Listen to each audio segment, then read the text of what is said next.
Bonjour et bienvenue dans cette nouvelle capsule pédagogie relative à la gestion de classe.net, l'application en ligne. Dans cette capsule, on va surtout s'intéresser à la gestion des items de compétences en termes de création, de copie, de gestion, on pourrait dire de recopie et d'attribution de critères de réussite à nos élèves. Alors bonne vidéo. Alors c'est parti. Alors comment va-t-on pouvoir gérer nos fameux items de compétences au niveau de cette application en ligne? Alors vous avez bien sûr effectivement ici l'onglet liste des items sur lequel vous pouvez attribuer donc des items de compétences en fait à votre classe, à vos différents élèves, comme on a bien pu le voir. Alors on peut éventuellement ajouter des items de cette manière-là en cliquant sur le lien, ajouter un item, sachant que oui, vous devez avoir sur la partie droite en fait, avoir mémoire qu'en fait ici vous avez l'ensemble des éléments qui vous permettent de filtrer finalement vos créations, les résultats qui apparaissent. Vous pouvez également tester l'importation de résultats. Bon, ça je l'ai pas fait. Donc on verra ça plus tard. Donc ici, allez, c'est parti. Donc on va donc créer nos items. Ici, vous avez donc trois éléments. Le nom de l'item, la catégorie et la sous-catégorie d'appartenance de l'item. Vous avez les types aussi de validation, soit des checkbox ou des curseurs. Donc checkbox, ce sont des cases à cocher, hein, d'accord. Et curseur, en fait, vous aurez un petit curseur de couleurs différentes. Ici, le mode d'évaluation, il est fixe ou automatique. Mieux vaut le laisser en automatique, comme ça, du coup, il va calculer automatiquement le niveau global. Et vous avez en dessous, finalement, ici, les quatre couleurs de critères de réussite, sur lesquels on pourrait mettre, par exemple, très insuffisant jusqu'à satisfaisant, par exemple, très satisfaisant. Alors, vous voyez qu'on peut aller jusqu'à 10 couleurs, en fait, 10 niveaux. Bon, je pense que 4, c'est largement suffisant par rapport à nos besoins. C'est ce que l'on mettra tout à l'heure par rapport à ça. Alors on commence ici, donc je vais mettre par exemple la compétence 111.1. Bon, ça, moi ça me parle puisque ce sont les critères sur lesquels les compétences sur lesquelles je travaille. On va avoir donc ensuite ici, on peut mettre par exemple très insuffisant pour le niveau rouge. Le niveau orange ce serait insuffisant ou maîtrise insuffisante ou partielle. Le troisième item ce serait donc par exemple satisfaisant. Et le quatrième ce serait très satisfaisant. Alors ces critères de réussite, en fait, vous allez voir que bien sûr on peut les recopier pour l'ensemble des compétences. Alors voilà, c'est fait. On va cliquer donc ici sur enregistrer. Vous allez voir qu'en fait en dessous, eh bien on a notre première compétence qui était associée avec notre curseur. Et vous avez des petites icônes sur lesquelles on va revenir après, notamment le partage, la modification ou la, la duplication ou le clonage en fait de cette compétence. Alors ça, le clonage est intéressant si on veut refaire à l'identique, en tout cas des éléments. Et puis vous avez le bouton supprimer pour supprimer la compétence que vous venez de créer. Donc là je viens de cliquer sur la petite croix pour fermer. Je suis ici, imaginons que ma compétence suivante c'est la C111.2 et je ne change rien d'autre, donc je clique sur enregistrer. Je vais fermer, vous voyez, je fais du clonage. Voilà, donc là ici, je vais donc cloner la troisième, C111.3. C'est toujours la même chose. Alors, vous allez voir qu'en fait il existe aussi un moyen encore plus rapide. Donc là C111.3. On va faire donc la C111.4. Et là, vous voyez, je n'ai pas cloné, j'ai simplement changé C111.3 pour C111.4 et cliqué sur enregistrer. Et j'obtiens automatiquement le résultat. Voilà, donc je vais continuer mes travaux. Vous voyez qu'au fur et à mesure, j'ai bien ma catégorie A11, ma sous-catégorie T111. Et j'ai ensuite donc les différentes compétences qui y sont associées. Alors c'est relativement rapide. Après vous allez me dire effectivement c'est pas très parlant parce que le A11 ou le T111 ça ne veut pas dire grand chose, notamment en termes de communication avec nos élèves ou nos étudiants. Ça peut être une réflexion, savoir qu'est-ce qu'on peut mettre à l'intérieur. Alors j'ai une solution par rapport à ça. Et j'ai fait le choix de ne mettre que les sigles et que les références et non pas le nom complet. Parce qu'un nom complet ça peut poser quelques soucis en termes de longueur. À moins d'avoir des mots-clés, on pourrait dire, par rapport à ça. Je vous expliquerai dans une autre vidéo finalement comment gérer, notamment via les dossiers. Bon voilà, là j'ai créé l'ensemble de mes compétences en fonction des activités et des tâches. Bon, il n'y a pas loin de 80, je crois, 90. Donc toutes les compétences ici sont associées, en tout cas elles ont été créées. Vous voyez qu'en fait ici tout est bien regroupé de manière automatique. On a bien nos petits curseurs d'évaluation. À côté, on a toujours bien nos trois petits icônes qui sont toujours donc l'édition, etc. Là, je me suis rendu compte que j'ai fait des erreurs. En fait, je suis allé un peu trop vite, donc je peux très bien revenir dessus, cliquer en fait sur la compétence pour laquelle il y a une erreur. Je vais la modifier. Voilà, celle-ci aussi, j'ai mis un 2 en trop. Voilà, c'est quand même relativement rapide et intuitif quand même, hein. C'est vrai que c'est l'un des intérêts. Voilà.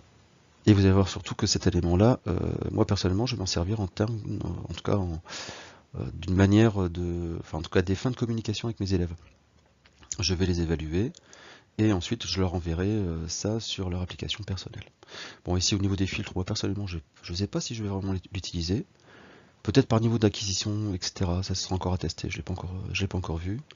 Vous avez différents mots-clés ici, donc normalement doit contenir les différents éléments. Là, si je clique, forcément, alors là, j'ai pas encore tout compris. Donc là, il faudra que je développe ma compétence en la matière. Bon, ça, je supprime. Vous avez aussi les éléments à exclure. Donc là, je vais pouvoir supprimer les éléments. Alors, voilà, on peut avoir à exclure. On peut avoir un filtre et on peut avoir aussi une évaluation. En tout cas, ne faire apparaître que les éléments concernant les évaluations. Alors, ça y est, nos compétences sont créées. On va donc pouvoir tester ici par rapport à un élève. Voilà. Je vais essayer donc ici, quand je clique sur le nom de la compétence automatiquement, vous avez vu, il y a la statistique. Là pour l'instant, il me dit l'évaluation multiple et verrouillée. Alors qu'est-ce que ça veut dire? C'est-à-dire qu'en fait, on peut valider par exemple pour tous les élèves d'une classe et mettre la même note à une compétence. Bon, c'est pas très logique. Logiquement, il y a quand même des niveaux de réussite différents en fonction de nos élèves, donc là, il ne devrait pas y avoir ça, mais bon. Pourquoi pas? Ça peut servir notamment pour gagner du temps.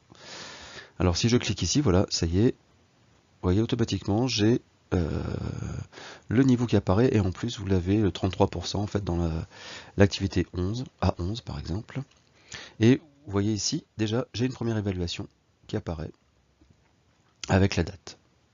Alors, vous allez voir qu'en fait on peut aussi aller un peu plus loin en matière d'appellation et de nom d'évaluation.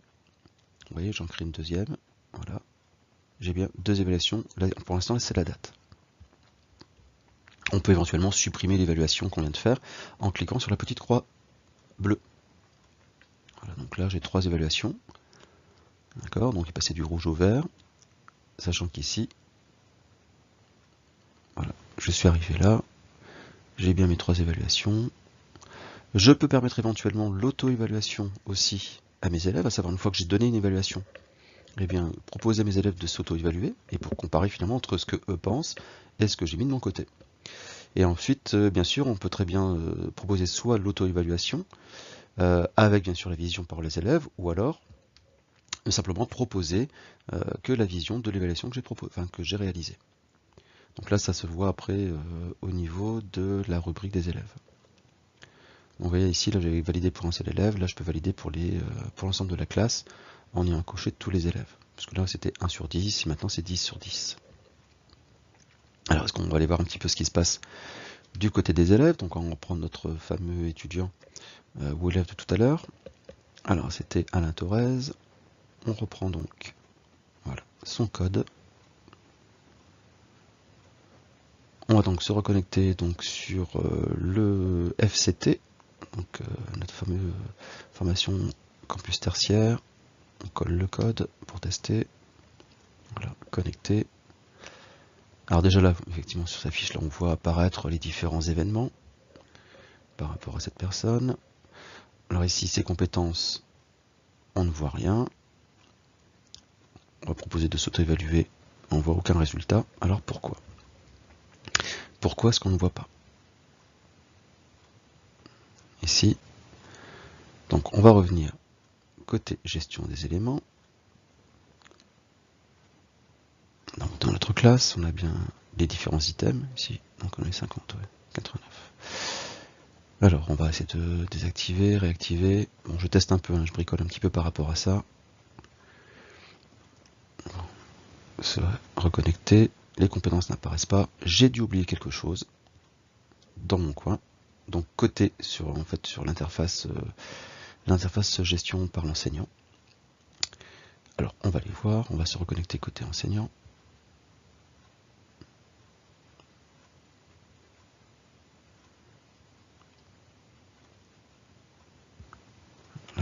on se connecte et on repart donc au niveau des compétences. Donc, pour ce fameux, donc, ces éléments, j'ai bien une évaluation qui apparaît. Ok. J'ai affiché ici, en fait, pour les compétences T, etc. Les autres ne sont pas actualisés. Et j'ai donné une évaluation uniquement pour la compétence C111-1. Donc là, à mon avis, il doit y avoir quelque chose par rapport à ça. Donc là, je clique bien sur tous les avis. Ok. Je vais vers tous les items, pardon. Ici, je n'ai rien. Je reviens. Alors, voilà, après c'est une adaptation par rapport aux différents boutons, etc. Il faut découvrir un petit peu, il faut gratouiller à droite à gauche. On peut avoir le bouton actualiser, effectivement, j'avais pas vu ça la dernière fois. Donc, plutôt que de faire F5, vous appuyez sur le bouton actualiser, ça vous évitera de vous reconnecter à chaque fois. Comme quoi finalement, en cherchant, on trouve. Alors ici, ils sont tous visibles, ça y est, je les ai rendus visibles. Et si on actualise, ah bah voilà, et voilà, donc en fait ici, ici j'ai lancé une évaluation, donc je peux demander à ce que l'élève s'auto-évalue. La compétence 111, pourquoi? Parce que vous allez voir qu'en fait c'est la seule qui a été évaluée. Voilà, alors que ici toutes sont cochées, mais une seule est évaluée. Donc en fait l'élève ne pourra s'auto-évaluer, apparemment, si j'ai bien compris, ne pourra s'auto-évaluer que sur les compétences que j'ai déjà validées. Validées ou vérifiées. Donc, imaginons que l'élève mette la partie satisfaisant par exemple. Alors que moi j'ai mis insuffisant. Là ici forcément il y a toujours un petit décalage entre les éléments. Je vais actualiser. Donc c'est bien s'auto-évaluer. Alors, voilà, ici. Toujours pas. Ah, ça y est, j'ai 3 évaluations, donc donne ton avis d'abord. Ok. Ici c'était bien niveau satisfaisant. Ok, bon, en fait ici la notion de compétence, la notion d'auto-évaluation peut être intéressante. Justement pour ce que l'élève dit, moi je pense maîtriser telle ou telle compétence, et donc il fait le rapport entre ce qu'il perçoit et ce que je peux lui donner moi en tant qu'enseignant.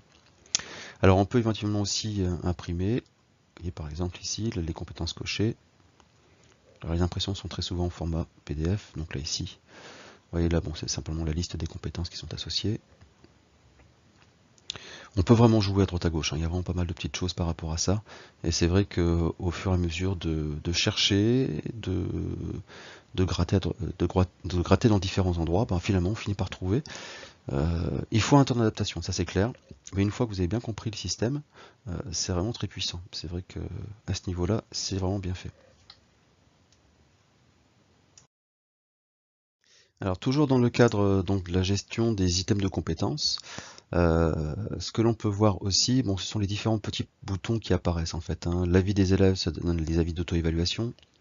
Vos avis, ce sont vos évaluations. Tous les avis, ce sont les avis mélangés. Vous avez aussi mes items et tous les items, et c'est vrai qu'en fonction du bouton sur lequel vous cliquez, vous allez avoir des résultats. Donc parfois vous ne comprenez pas tout, mais c'est peut-être ça. C'est peut-être à ce niveau-là finalement que vous avez des résultats différents. Alors les différents types de boutons qui apparaissent ici, voilà, on va reprendre par exemple ici, voilà. Donc là, on peut aussi créer des groupes. Maintenant, du coup, comme on a créé les compétences, on peut générer des groupes automatiquement en fonction des compétences octroyées aux élèves. Vous voyez ici, par défaut, ce sont des groupes de niveau homogène d'après les compétences. Donc il y en a 3 non classés, et voilà. On peut très bien choisir après, pourquoi pas, de manière hétérogène sur les compétences, et ainsi de suite. Des groupes de 4 s'il le faut. On voit qu'il y en a toujours une qui n'est pas classée, tout simplement parce qu'elle n'a pas été évaluée. Voilà. Par contre, vous voyez, au niveau des notes, bah, rien, il n'y a pas de classement puisqu'on n'a pas encore attribué de notes. Alors, dans la fameuse notion de compétence, donc ma classe, on peut générer aussi ici les élèves qui ont besoin d'aide en fonction des catégories. Mais on peut aussi le faire en fonction des sous-catégories, etc. Alors, le placement, j'ai pas encore tout compris non plus par rapport à ça. En tout cas, ça nous permet de valider finalement ici les élèves qui ont besoin d'un suivi particulier. Et vous voyez ici, par sous-catégorie, bon, ici, on voit que c'est en vert. Alors, est-ce que la couleur a une importance? Ça, je ne sais pas. Mais on peut avoir aussi, d'un point de vue graphique, en fait, finalement, le niveau de maîtrise globale, finalement, des différentes tâches ou de compétences, et ainsi de suite. Bon, c'est vrai que c'est... et en plus, ça évolue en temps réel. Donc là, c'est aussi un outil graphique d'analyse, de suivi, qui peut être vraiment sympa. Et surtout, bah, ça vous aide vraiment dans la gestion et l'automatisation, on pourrait dire, du suivi des personnes. Hein. Ça, c'est clair, à ce niveau-là. Alors, bien sûr, avoir à l'esprit que vous pouvez donc partager au niveau des élèves, en tout cas faire apparaître au niveau des élèves, vos appréciations sur le degré de maîtrise des différentes compétences, proposer l'auto-évaluation. Vous pouvez donc aussi, bien sûr, donc permettre l'auto-évaluation, ça c'est ce que je disais tout à l'heure. Et vous pouvez donc ici, bon, si on fait actualiser, voilà, on est toujours au niveau donc de compétences avec l'histoire des évaluations. Donc là ici par exemple, si l'élève vient de se valider, vient de vérifier, voir les résultats, donc là c'est bon. Il avait dit niveau satisfaisant, il a bien niveau satisfaisant, donc voilà, là c'est ok. Bon, peut-être des petites choses à revoir par rapport à ça en termes de maîtrise, je dirais, et de compréhension, on pourrait dire, des critères d'évaluation.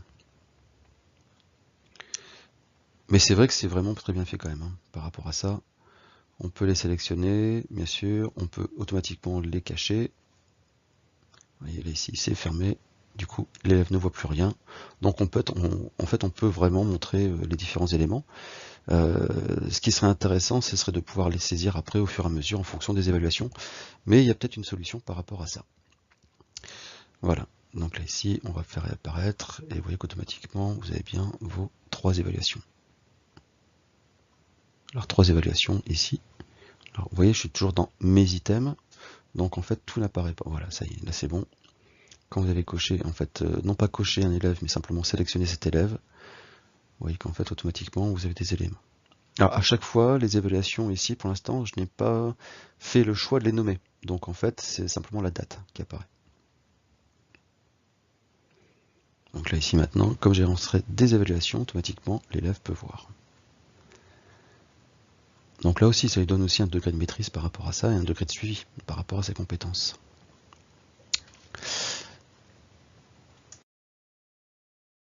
Alors dernière chose à voir au niveau des évaluations par les compétences, c'est le fait de pouvoir attribuer un nom à votre évaluation.